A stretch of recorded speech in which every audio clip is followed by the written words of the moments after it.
I know you're not settled in on a Friday or Saturday guy, but just talk about what you've seen from them in the fall and so far in the spring.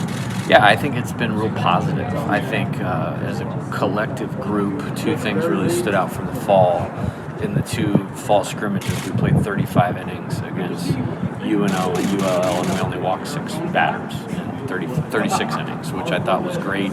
And I thought they more than held their own against some of the better hitters on our team. And that's a good sign for us. Usually, if your hitting's beating around your pitchers, you definitely have a ceiling as a team. And I didn't really get that sense throughout the fall. I think Coach Kelly's done a nice job with these guys.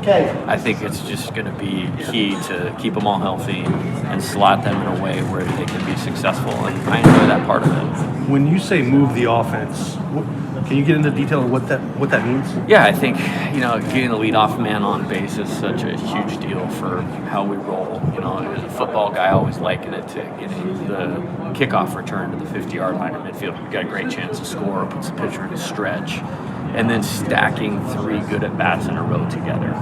If you stack 3 good at-bats in a row together, it's probably a scoring inning in there. And if you can do that multiple times, now that big inning is coming somewhere. And if you win the big inning, you're usually going to win the game. So just getting them to understand their at-bat isn't just their at-bat. It's part of a structure of how we want to play to win the most innings and win the big inning.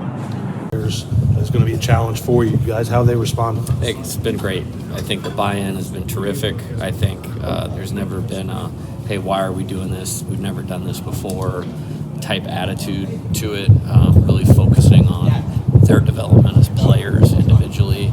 And they put in the work, so we just need to continue to do that because every phase of the year is a little bit different and they're all important. And right now it's like, hey, you want to look forward to getting the stadium full, getting another jersey, another dugout, all natural emotions, but to have the discipline to overcome that to we need to improve today, that's what we really need to do the next couple weeks. You referenced Skip Bertman a couple times in your press conference. How much did you watch him? You mentioned that you spent a lot of time. How much? Yeah, well, he had this videotape. It was called How to Win the Big One. And I joked with him in my initial press conference. I bought that videotape, so Skip made some money off of me a long time ago as a 23-year-old coach.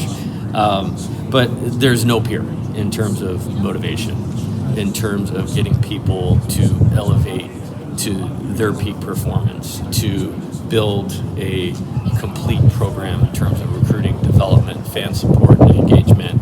I mean, he's the John Wooden of college baseball. He's the Nick Saban, of college baseball. And so to have the time that I've been able to have with him here and then kind of look back on how he's shaped, my development, it's been really cool. What are you still trying as the coach, trying to learn about your roster, your team? I think, again, where are we today?